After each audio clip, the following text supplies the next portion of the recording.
What's up, guys? This is Anthony from Anthony's Customs, and it's finally time to talk about the CAPO Toys Street Fighter 4 line. Or I guess I should say Ultra Street Fighter 4 line, because that's the license they have. Now this is very exciting because they have the potential to make figures of any of the characters in the Ultra Street Fighter 4 game. So I think that's something like 44 characters that they have to choose from. We've only seen so far the first 5, which are Sagat, Ryu, Guile, Chun-Li, and Blanka. You guys have seen these pictures before. As I'm talking, you can see some close-up shots that I took at New York Toy Fair while I was talking to Joe and Thomas from CAPO Toys. And I have to say, after talking to them, I'm even more excited about this line than I was before. I can't wait to see how these guys turn out, how these figures turn out. Very promising. Just going to do kind of a quick rundown of my reaction, my thoughts on the figures that I saw, and what I think going forward. I do want to point out first that Sagat, he had a problem with his torso joint, and it's kind of glued in not quite the accurate way, so that's not going to be how it looks exactly once it comes to production. Obviously these are just protos and paint masters, so there will be some things to change. But let's do a quick rundown on the articulation.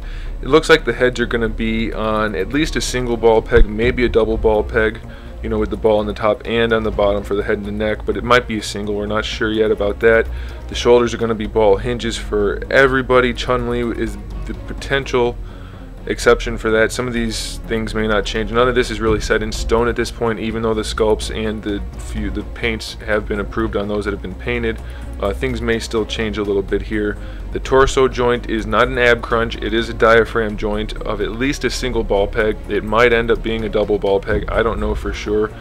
Hopefully it's a double ball peg and it is a well-functioning diaphragm joint, because a lot of people freak out when they see diaphragm joint instead of ab crunch. Personally, I'm quite alright with it. I love the diaphragm joint in terms of looks, and as long as it is executed properly, which they can certainly do, it will be perfectly functional and allow for some great posability. Other than just front to back as an ab crunch would do, it'll provide for the side to side. So that will be great to see if that turns out the way I want it to.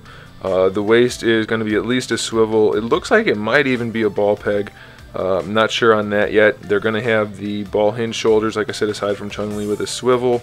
It looks like a single hinged elbow with a swivel at the upper part of the elbow in the bicep. The wrists look like they are going to be hinged pegs, so they're going to have the swivel and the hinge.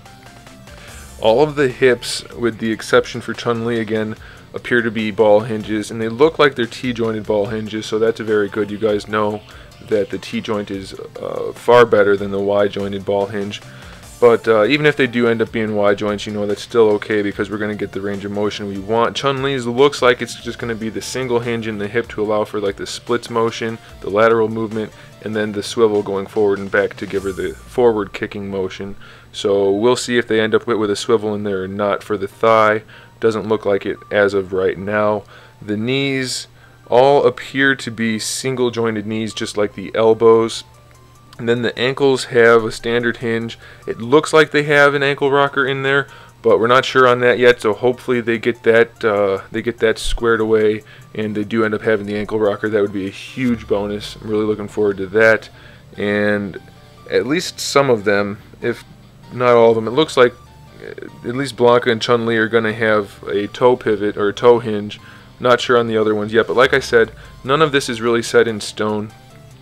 What we can expect from the line is that there's an expected release date of the 3rd or 4th quarter this year, with an exclusive coming by way of Comic-Con, San Diego Comic-Con, so that will be exciting to see.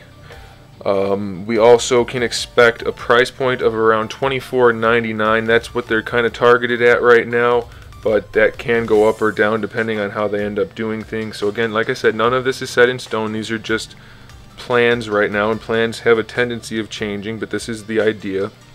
In terms of accessories, they do plan to include accessories in the way of interchangeable hands and heads, not necessarily the same spread for each character. I'm assuming that larger characters such as Sagat or Blanka will have fewer accessories, and smaller ones like Ryu or Chun-Li or Sakura, if they do Sakura, will have maybe more just because they have more to work with just in sheer raw materials. So we'll see about that. They did mention that they don't want to just overload them with accessories, which I think is perfectly fine, especially at the $24.99 price point for a 7-inch scale figure, and some being as big as 9 inches for Sagat. You can't really expect too much in the way of accessories at that price point, so I'm perfectly okay with that. Otherwise, the good news is that these guys, they're putting a lot of effort into the sculpting to get these figures and characters to look very realistic and very kind of natural, I guess is a good way to put it. Even though it is the Ultra Street Fighter 4 license, technically, they do have a little bit of play in making the characters look more like the concept art, more so than the in-game designs. So unlike another company who made their figures very blocky and really not all that appealing, these guys have a very authentic and natural look to them. Ryu, for example, and actually Blanka too, are great examples. They both have really realistic looking faces, I think. I absolutely love the way Ryu and Blanka look. Well, I like all of them, obviously. The faces, I think, are spot on for all of them. They all look great. They do have a plan to include some sort of non-plastic material in at least most of the figures. For example, Ryu's got the microfiber gi, Sagat has the shorts or the trunks, and Blanka has the chain on his ankle. I don't remember if they said anything for Chun-Li offhand. I don't see anything in the pictures either, so I'm not sure if there's anything planned for her. It may not happen with every character. Guile, we did talk about this, and they were toying with the idea, toying, no pun intended, of giving him the chain for the dog tags rather than having them sculpted on, but again, that's not something that can be said either way as far as what it will be for sure, but that's something to look forward to. And I think it all looks good. If I had to come up with something that I'm a little bit concerned about, it would just be Sagat's proportions for his chest to hips ratio. And this of course is a subjective thing and I'm being picky here.